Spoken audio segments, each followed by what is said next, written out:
It's a beautiful cold winter day in the Finger Lakes area of New York State. Even have a sundog up there in the sky. Ice crystals just showed how cold it is. It's a great day to make something warm and comforting. So for something warm and comforting, you may have made a soup or a stew.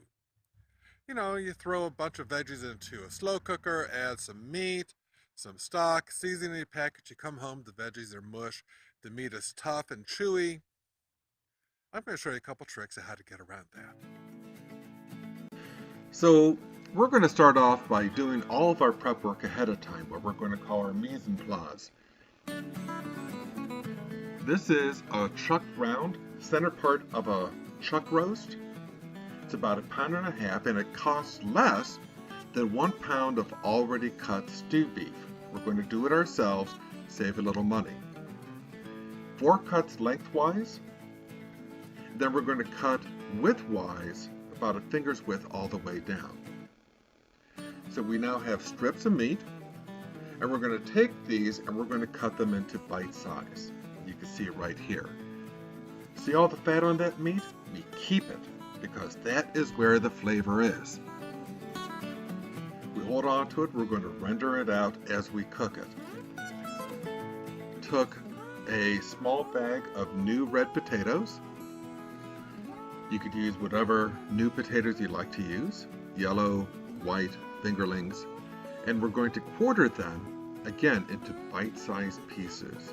Ever have a stew and everything is these big chunks? Nothing cooks evenly? We're solving that right here. Cut everything roughly the same size. Took that bag, cut it off, placed it here into a bowl to set it aside. I know it's a little psychedelic and kaleidoscopic here in my bowl, but the joys of photography. The next root veggie we're going to use is a parsnip. Think of it like a supersized carrot. It's white, and you can see right here, it's fairly large. We're just going to use one.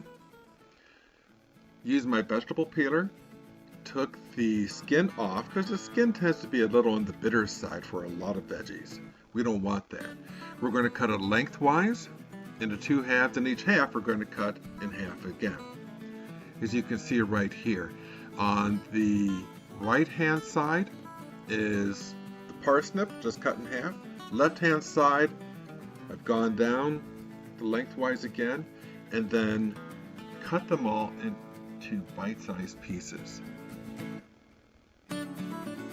Here I've simply broken them on up a little with my hands. So you can see everything is roughly the same size. I also cut off the top and the bottom, discarded them. These are the veggie preps we're going to be using here today. Notice that we don't have any onions yet. They're coming. Let's start off here with our multicolored carrots. We eat first with our eyes. So that's why I like to use multicolored carrots. It adds color, adds variety, and makes a dish more appealing. If you've seen my other videos, you know I love mushrooms. These are white button mushrooms. Took a damp paper towel, wiped them off, trimmed off the end, cut in half. Celery. This is about 2 stalks worth. Now if you have celery around the house, great. Now I tend to be a peanut butter addict, and so I buy packs of already cut and clean celery sticks so I can bring to work with me. Little peanut butter on them makes a great snack. I took one of the packs of celery sticks and cut those into the bite size we're going to use. And these are the parsnips. Everything is set, ready to go, and I think it's pretty well about ready to start cooking. Ready? Let's get to work. We're going to start off by getting out our largest skillet. I'm using my chicken frying skillet, a 4-quart pot or a Dutch oven. Put it on the stove top, splash of oil, and put it on medium-high heat. I've taken 2 cups of flour, a tablespoon of Montreal steak seasoning, a teaspoon of salt, mixed it all together. Simply want to get a nice uniform mixture that's going to coat and season the meat as we're browning it here in a minute. Take half the meat, put it here into the mixture, and you're going to mix it around and coat it. Yes, use your hands. It works better. You can use a spoon, but why? I know you washed your hands. It's okay. We're going to take half the meat, put it into our skillet. We're going to let it start to cook. Turn the heat down to medium. Let it go. Take the other half of the meat, put it into the flour, then wash out the bowl. You want to make sure that we have a place to put the meat once it's all done cooking. Why dirty an extra pot or container? As it cooks like this, we're going to flip it, get it nice and brown all the way through. Once it's done cooking, take that half the meat, put it into the bowl, and start cooking the other half of the meat. Don't need to add anything else to the pan. By the time it's done, you're going to be left with this mixture at the bottom. It's called fond, F-O-N-D. This is where a lot of flavor is. We've browned the flour. There's seasoning here. We're going to add our potatoes directly to it. We're going to start to cook our potatoes in this. This is going to help add flavor to the potatoes.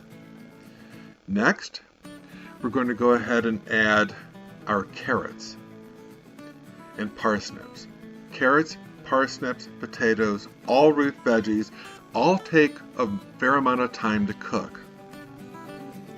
Starting it off this way, we're already warming them.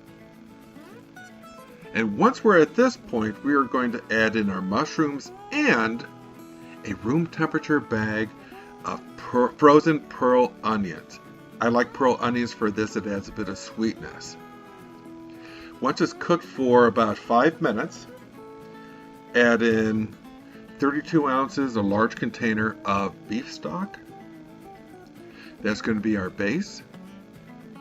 And then we're going to add in tomato paste. That's the secret weapon here to get that flavor. Now, I was married into an Italian family for 20 years. I like tomatoes. So I'm using a 12-ounce can. You can use a smaller can if you like. Put that on the stove, start to simmer. Here I have fresh rosemary, fresh thyme that I bought at the store. And we're going to tie them together and put them into our stew as a bouquet garnier, I believe it's called. Basically a bunch of herbs tied together. Since we're using fresh, we want to be able to pull this on out. Otherwise, it's going to add a medicine-y flavor to it, and that's not good. So I've taken, placed it right here into the stew. I've added in a couple of bay leaves as well. Have you noticed what I've not put back in? That's right, I have not added in the meat. After it simmered for about an hour, I took the meat and put it around the edge.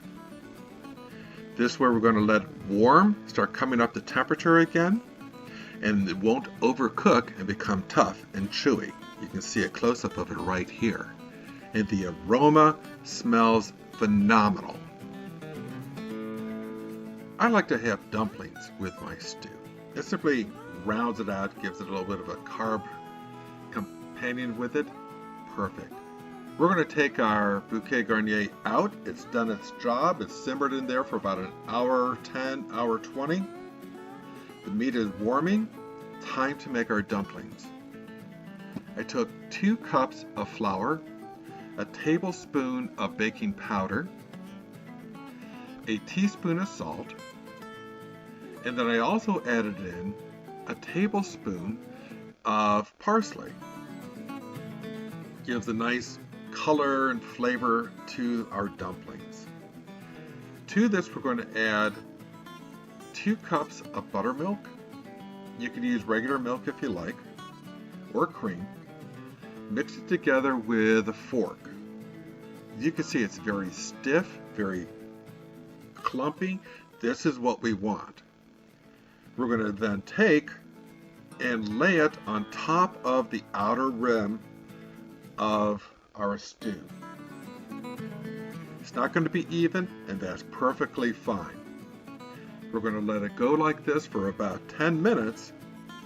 Then we're going to cover for another 20, and when we're done, it's going to puff, it's going to rise, it's going to cook all the way through. The top is going to be steam cooked, and we are just about ready to plate.